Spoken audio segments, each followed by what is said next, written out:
Bom, nessa aula a gente vai dar continuidade à relação de força e densidade de fluxo, né, de momento, de Maxwell, e os parâmetros mecânicos ligados à força.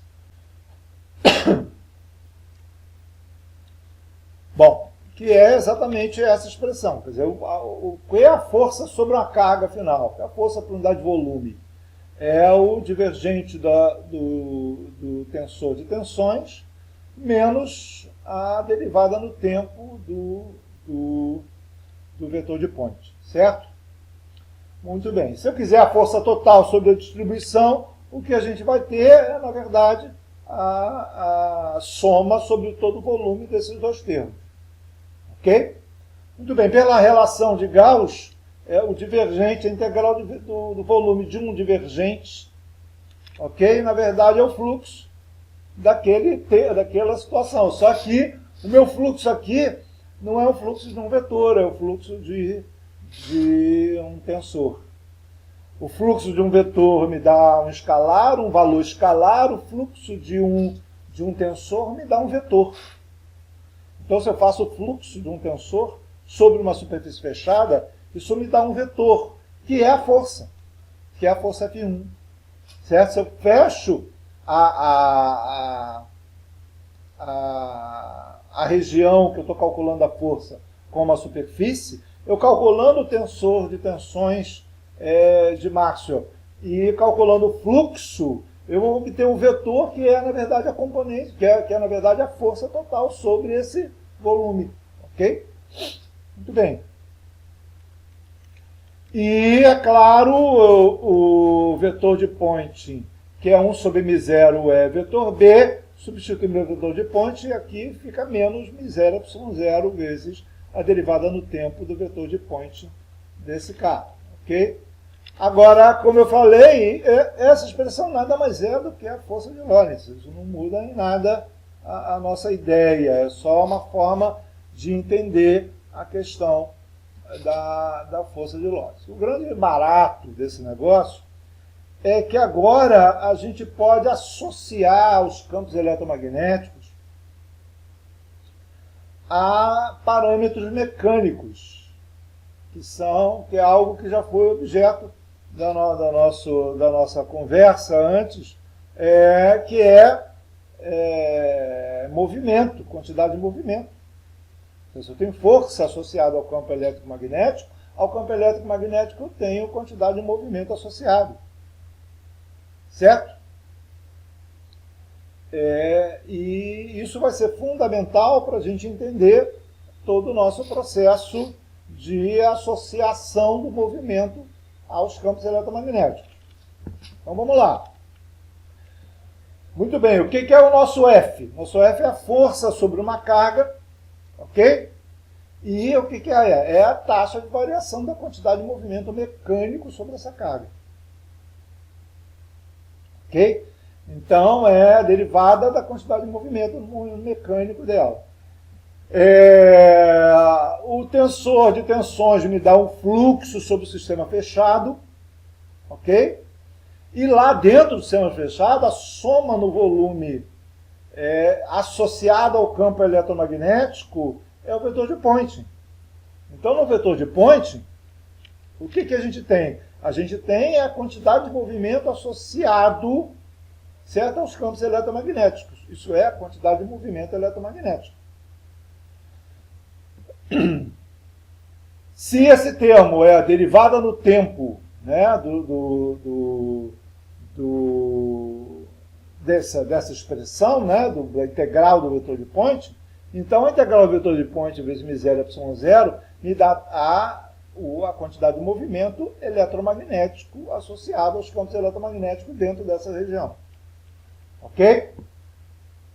Muito bem. Então, a gente agora reescreve o parâmetro, do mesmo jeito que a gente fez com o conceito de força, reescreve um parâmetro fundamental, que é a quantidade de movimento por unidade de volume. Em vez de falar na estrutura inteira, é a quantidade de movimento num ponto. E quando eu integro ele no volume inteiro, eu vou ter a quantidade de movimento total. Então, a quantidade de movimento num ponto, a quantidade de movimento por unidade de volume, No caso, o eletromagnético é o ε0 é vetor B, que é a μ0 ε0 vezes o vetor de Point. Ok? Essa é a quantidade de movimento no ponto por unidade de volume. Muito bem.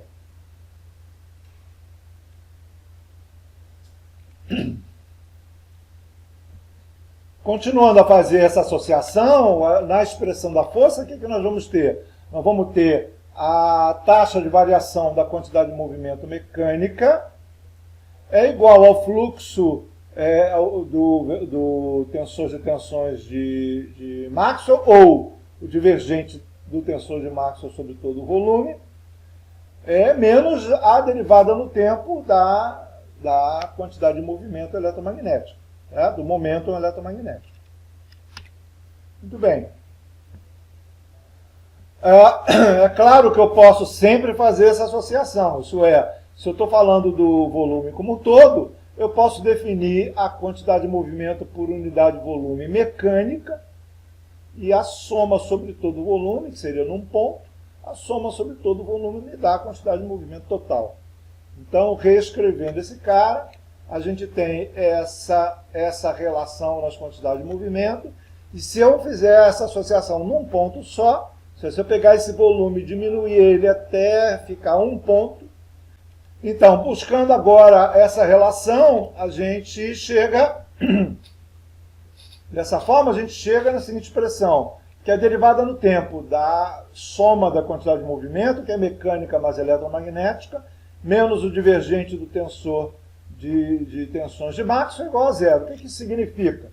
Significa que menos o tensor de Maxwell, ela é a densidade de fluxo de quantidade de movimento, ou do momento. É como se a gente tivesse uma superfície fechada, a gente recebesse quantidade de movimento ou retirasse dele, né? Se a quantidade de movimento saísse ou entrar, sai ou entra dentro dessa superfície fechada, então a gente tem a tensões com uma densidade de fluxo, de momento, e essa densidade de fluxo leva ao quê? Leva a mudar a quantidade de movimento mecânica e mudar a quantidade de movimento eletromagnética.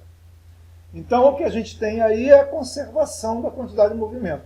Se a conservação da quantidade de movimento nos dá o quê?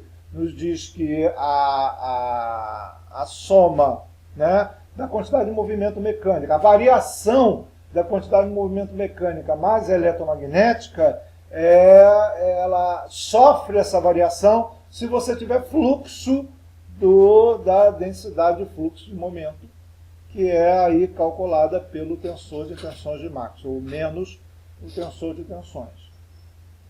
Muito bem, da mesma forma que a gente tem momento linear, que é a quantidade de movimento, a gente tem momento angular. Isso é, se eu pegar cada ponto e fizer a posição do ponto com R vetor momento por unidade de volume, eu vou ter momento angular por unidade de volume naquele ponto. Isso é, ε0 R vetor E vetor B, me dá a quantidade de movimento ou angular, né, o momento angular por unidade de volume naquele ponto. Consequentemente, a soma da quantidade de movimento é o momento angular total. E com isso a gente faz uma associação que é o momento angular ao campo eletromagnético. Então o campo eletromagnético não só tem momento linear associado, como ele tem momento angular associado. Certo? E com isso a gente vai poder associar movimentos mecânicos às variações dos campos eletromagnéticos. E isso a gente vai fazer colocando um exemplo completo, mostrando todas as características desse exemplo e mostrando como é que a gente pode fazer essa associação vamos dizer assim, dos parâmetros mecânicos às respectivas fenômenos de movimento ligados à força eletromagnética. Essa é a ideia. Ok?